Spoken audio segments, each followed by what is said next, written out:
আসসালামু আলাইকুম ওয়া রাহমাতুল্লাহি ওয়া বারাকাতুহু। আমি আশা করি আল্লাহ তাআলার অশেষ রহমতে আপনারা ভালো আছেন, সুস্থ আছেন। আলহামদুলিল্লাহ। আজ পবিত্র জুমার দিন আসরের নামাজ আদায় করে আসর থেকে শুরু করে মাগরিব পর্যন্ত একটি ছোট্ট দোয়া যদি কষ্ট করে 100 বার পড়েন, রব্বুল আলামিন আল্লাহ তাআলা আপনাকে গায়েবী ধন সম্পদ, গায়েবী সাহায্য প্রদান করবেন। আমরা এই আমলের ফল পেয়েছি, আশা করছি আপনারাও মনের মধ্যে বিশ্বাস নিয়ে আমলটি করলে এর ফল আপনারাও পাবেন ইনশাআল্লাহ। তাই অনুরোধ করছি আমলের নিয়তে বা উদ্দেশ্যে ভিডিওটুকু সম্পূর্ণ দেখার। পবিত্র জুমার দিন সপ্তাহের পবিত্রতম ও শ্রেষ্ঠতম একটি দিন। এই দিনের ইবাদত, বিশেষ কিছু ইবাদত ও বিশেষ কিছু সময়ও রয়েছে। আর এই বিশেষ সময়গুলোতে দোয়া করলে ও আল্লাহ তাআলার কাছে চাইলে আল্লাহ তাআলা দোয়া কবুল করেন, বান্দাকে বিশেষ অনুগ্রহে ভূষিত করেন। হাদিসে জুমার দিন বিভিন্ন সময় দোয়া কবুলের কথা বলা হয়েছে, তবে জুমার দিন আসরের পর দোয়া করার কথা বিশেষভাবে উল্লেখ করা হয়েছে। আমরা চেষ্টা করব আসর থেকে শুরু করে মাগরিব পর্যন্ত বা সূর্য ডোবার আগ পর্যন্ত এই দোয়ার আমলটি করা। আবু হুরায়রা রাদিয়াল্লাহু তাআলা আনহু বলেন, রাসূলুল্লাহ সাল্লাল্লাহু আলাইহি ওয়াসাল্লাম বলেছেন, জুমার দিনে এমন একটি সময় আছে, সেই সময়টায় যদি কোনো মুসলিম নামাজ আদায়রত অবস্থায় থাকে এবং আল্লাহর কাছে কিছু চায়, আল্লাহ অবশ্যই তার সে চাহিদা বা দোয়া কবুল করবেন। এরপর রাসূল সাল্লাল্লাহু আলাইহি ওয়াসাল্লাম তার হাত দিয়ে ইশারা করে সময়টির সংক্ষিপ্ততার ইঙ্গিত দেন। বুখারী শরীফের সহিহ হাদিস। আব্দুল্লাহ ইবনে সালাম রাদিয়াল্লাহু তাআলা আনহু বর্ণনা করেন, জুমাবারে বা শুক্রবার আসরের পর থেকে সূর্যাস্ত পর্যন্ত দোয়া কবুল হয়। বিখ্যাত সিরাত গ্রন্থ জাদুল মাওয়াদেও বর্ণিত আছে, জুমার দিন আসরের নামাজ আদায়ের পর দোয়া কবুল হয়। জাদুল মাওয়াদের 2য় খণ্ডের 394 নম্বর একটি হাদিসে এটি পাওয়া যায়। তাই আমরা বুঝতে পারলাম যে আসর থেকে শুরু করে আমরা যদি মাগরিব পর্যন্ত বা সূর্য ডোবার আগ পর্যন্ত আমল করতে পারি, তাহলে রব্বুল আলামিন আল্লাহ তাআলা আমাদেরকে ইনশাআল্লাহ আমাদের মনের নেক আশা পূরণ করে দেবেন, আমাদের দোয়া কবুল করবেন। আবু দাউদে আরো স্পষ্টভাবে হাদিসটিতে বলা হয়েছে যে জেনে রাখা জরুরি তোমাদের যে আসরের শেষ সময় বলতে কিন্তু সূর্য ডোবার আগ মুহূর্তকে বোঝানো হয়েছে।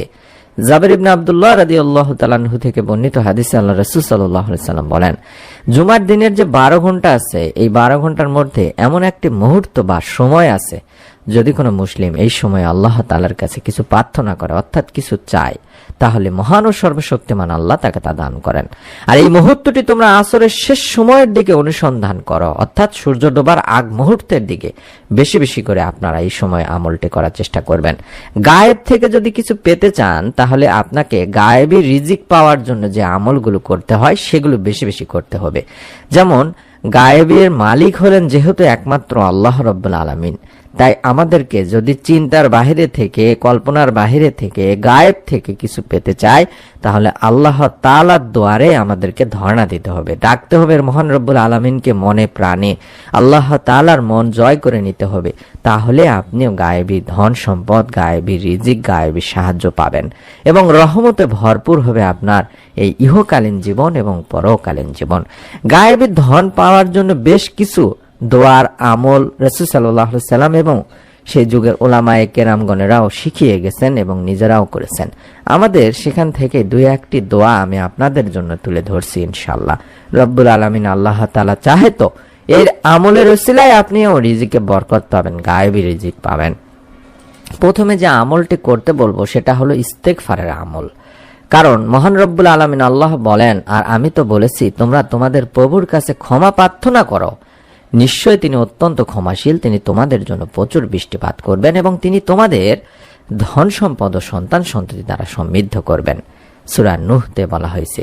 শুধু তাই নয়, আমাদের নবী করিম সাল্লাল্লাহু আলাইহি ওয়াসাল্লামও বলেছেন, যে ব্যক্তি অধিক পরিমাণে আস্তাগফিরুল্লাহ পড়বে বা যার অর্থই হলো আমি আল্লাহ তাআলার কাছে ক্ষমা প্রার্থনা করছি বলবে, রব্বুল আলামিন আল্লাহ তাআলা তার সব দুশ্চিন্তা থেকে তাকে মুক্ত করে দেবেন, তার সব সংকট যত আছে তা থেকে তাকে মুক্তি দেবেন এবং তাকে এমন ভাবে, এমন জায়গা থেকে অর্থ বা রিজিক দান করবেন যা কোনো মানুষ ধারণাও করতে পারে না, চিন্তাও করতে পারে না।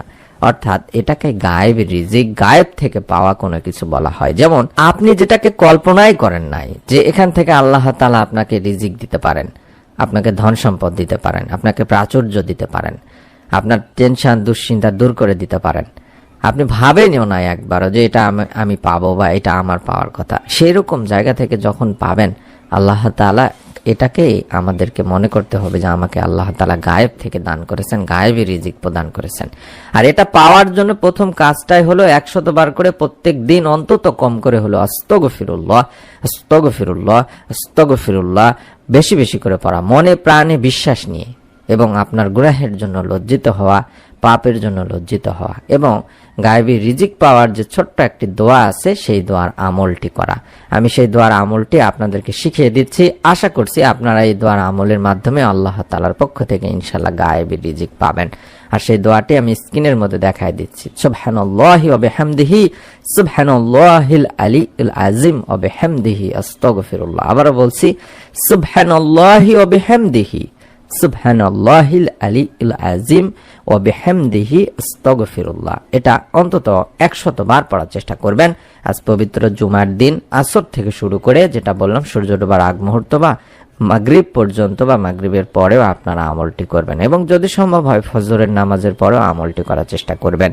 এই দোয়াটি এতটাই পাওয়ারফুল একটি দোয়া, এই দোয়ার মাধ্যমে একজন সাহাবীকে আল্লাহ তাআলা এত বেশি পরিমাণে রিজিক প্রদান করছিলেন, গায়েবী রিজিক প্রদান করছিলেন, যে সে কল্পনাও করে নাই যে আল্লাহ তাআলা আমাকে এত বেশি ধন সম্পদ দান করবেন। সে ধন সম্পদ কোথায় উঠাবে, কোথায় রাখবে, সে এটা বুঝতেই পারছিলেন না। তাই আপনারাও যদি মনের মধ্যে বিশ্বাস নিয়ে আমল করেন, আল্লাহ রাব্বুল আলামিন আপনাদেরকেও ইনশাআল্লাহ রিজিক প্রদান করবেন, গায়েব থেকে হলেও। মনের মধ্যে একটা বিশ্বাস নিয়ে আমলটি করুন দিনী ভাই বোনেরা। অবশ্যই অবশ্যই পবিত্র রমজান মাসে আমরা নতুন যে ভিডিওগুলো দেব সেগুলো যেন মিস না করে ফেলেন, তার জন্য চ্যানেলটির সঙ্গেই থাকবেন সাবস্ক্রাইব করে। সকলে ভালো থাকুন, সুস্থ থাকুন, আমরা মন থেকে দোয়া করি রব্বুল আলামিন আল্লাহ তাআলা যেন আপনাদের সকলকে আমলের ওসিলায় আপনাদের পরিবার সংসারের রিজিকে বরকত দান করেন, ঋণ মুক্ত করেন, আমিন।